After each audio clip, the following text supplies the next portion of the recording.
जफर भाई ये पटाखा आप छोड़वा दें।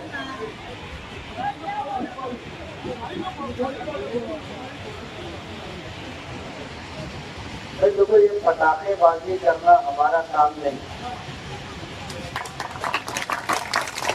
और हमने आप लोगों के सामने अपने नामजद उम्मीदवार कारपोरेटरों से पूछा कि कहीं इनकी तरफ से तो नाकामी नहीं हुई है, लेकिन अल्लाह का एहसान है कि ये पटाखेबाजी हमारी तरफ से नहीं, हमारे जजों को, हमारे कारपोरेटरों को, हमारी पार्टी को बदनाम करने के लिए ये हरकत मुखालिफिन की तरफ से की जाती है।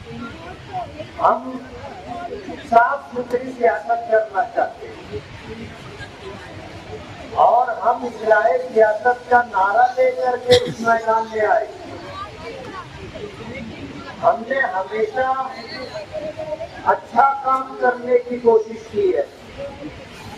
हमारे साथ अगर बुरा भी हुआ तो हमने कभी इंतकामी कार्रवाई नहीं की, बदले के भावना में कोई काम नहीं किया। करना चाहे तो बहुत कुछ कर सकते, पिछले के सामने वाले जो लोग हैं वो डब्बर चोर है, वो मोरून चोर है, वो लोगों की झगड़े की प्रॉपर्टी औने पौने दादागिरी करके खरीदते हैं, गैर कानूनी काम करते हैं, बोगस पेपर तैयार करते हैं। हम करना चाहें तो उनके खिलाफ बहुत कुछ कर सकते, लेकिन आज तक हमने उनके फटे में टांग नहीं डाली, ये हमारा काम नहीं। लेकिन अगर वो ये चाहते हैं कि अब उनके फटे में टांग डाली जाए तो हम दोनों पांव डाल देंगे ना, और उनको भी दाल आने का भाव मालूम हो जाएगा। एक आधार का क्या प्रोटोकॉल और क्या उसका पावर होता है हमने आज तक बताया नहीं, वरना पुलिस डिपार्टमेंट हो और इसी तरह रेवेन्यू डिपार्टमेंट हो, सरकारी अफसरान हो, हमारे फोन पर वो कहते सर सर सर, हमारे आदेश का पालन करते। हम अगर जाकर के बैठ जाएंगे तो उनको दाल आटे का भाव मालूम हो जाएगा। लेकिन ये हरकत हमने आज तक की नहीं, लेकिन अगर कोई चाहता है कि हम ऐसा करें तो हमको मजबूरन बताना पड़ेगा कि मेरे का पावर क्या होता है। आपके वार्ड नंबर 15, वार्ड नंबर जानबूझ के मैं बोला, वार्ड नंबर 5 के हमारे ये 4 उम्मीदवार जफर अहमद है, वकील कुरैशी है, रफीक कुरैशी की भाभी है, अनवर पहलवान, ये पैनल हमने दिया है। पिछला हमारा पैनल जो था मरहूम हाजी इब्राहिम नेशनल वाले ने बनाया और उनको ये शौक था कि जो पैनल मैं बना रहा हूँ ये चुन करके आएगा। जब से हिसाब और किताब देख करके हमने हाजी साहब से कहा था कि हाजी साहब आपने 3 उम्मीदवार अपनी तरफ से फाइनल कर दिए, 1 उम्मीदवार हमारी तरफ से ले लो और अगर नहीं होगे तो ये पूरा फाइनल गिर जाएगा। पूरे बुराई कराची को उन्होंने नजरअंदाज कर दिया और पता नहीं क्या उनके लहजे था, उन्होंने अपने तौर पर वार्ड फाइनल किया, उम्मीदवार फाइनल किए, पूरा फाइनल हमारा गिर गया। और उस फाइनल के गिरने की वजह से हम अपना मेयर नहीं दिखा सकते। अगर वो बात मान लेते तो ये फाइनल चुन करके आता।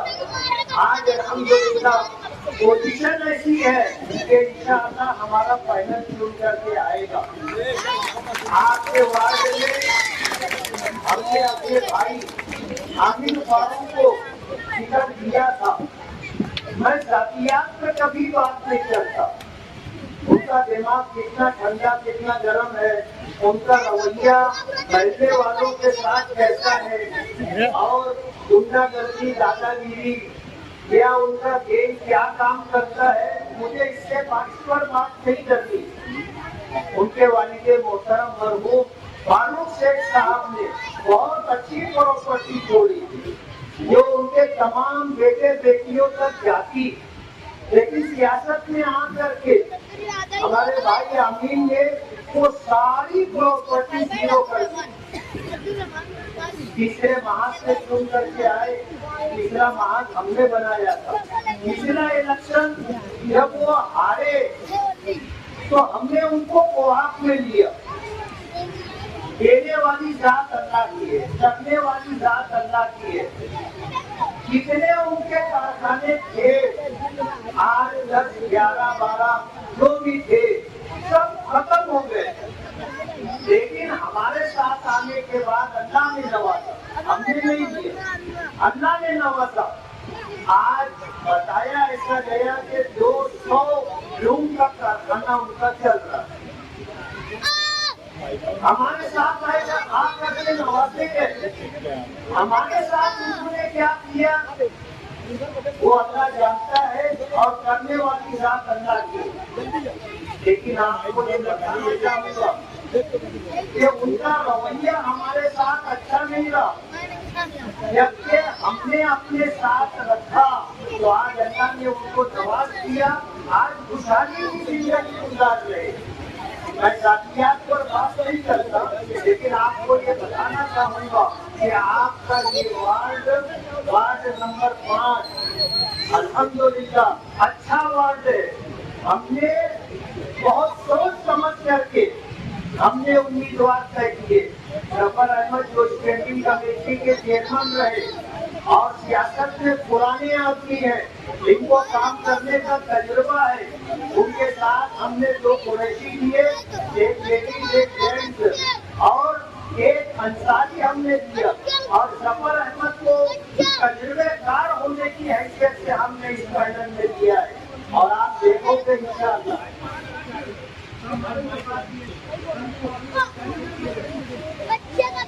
ये वायर कार्ड भी देंगे, माइक बंद भी कर देंगे, तो जो होना है वो हो करके रहेगा,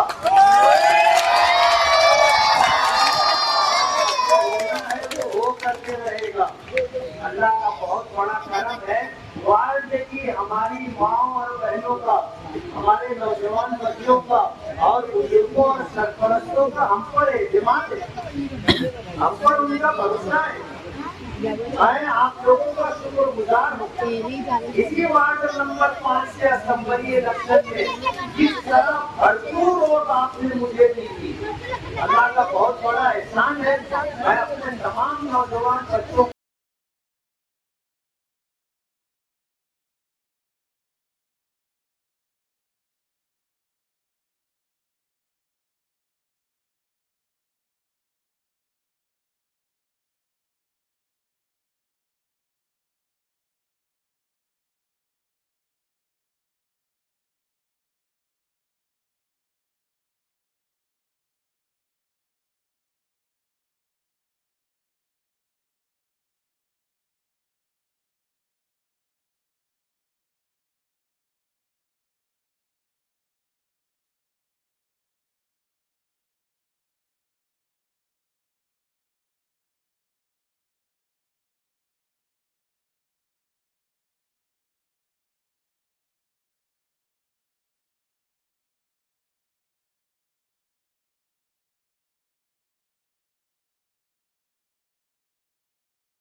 और हमारे जो है आप 11 फाइनल चुन करके दे दो, इंशाअल्लाह हमारा मेयर रहेगा और शहर के अंदर तामीर और तरक्की के काम होंगे।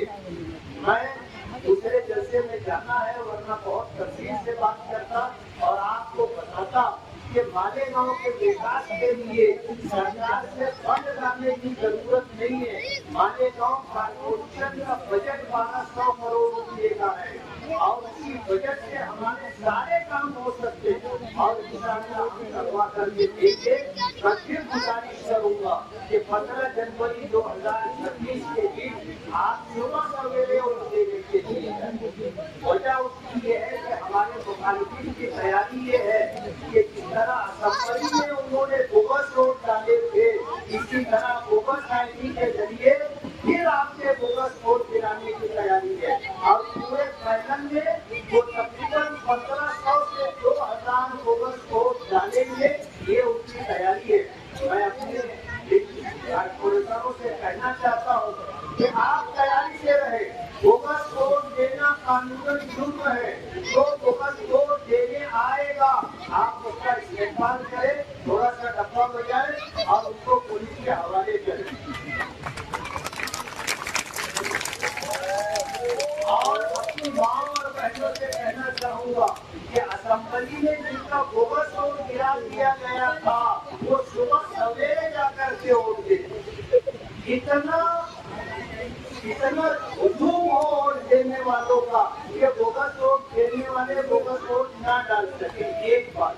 दूसरी बात, अगर खुदा का खास्ता आपका बोगस वोट डाल दिया गया तो बगैर टेंडर वोट दिए आपको वहां से हटना नहीं है। टेंडर वोट डाल करके हटे, चाहे उसके लिए आपको हंगामा करना पड़े। टेंडर वोट डाले, इस पोलिंग बूथ के ऊपर 15 से 20 बोगस टेंडर वोट पड़ जाएंगे तो वो जो अमला इंतजाम होगा उसकी इंक्वायरी लग जाएगी और उनकी नौकरी की जा सकती है। इसलिए आपको बोगस वोट दिए जाने पर हर हाल में टेंडर वोट करता है। मुझे उम्मीद है कि गुजारिशात पर आप तवज्जो दीजिए। मैं आपका बेहतरीन शुक्रिया अदा करता हूँ कि आपने जो है हमारी बात सुनी, इंशाअल्लाह आप इस पर अमल भी करेंगे। बहुत बहुत शुक्रिया। सलाम।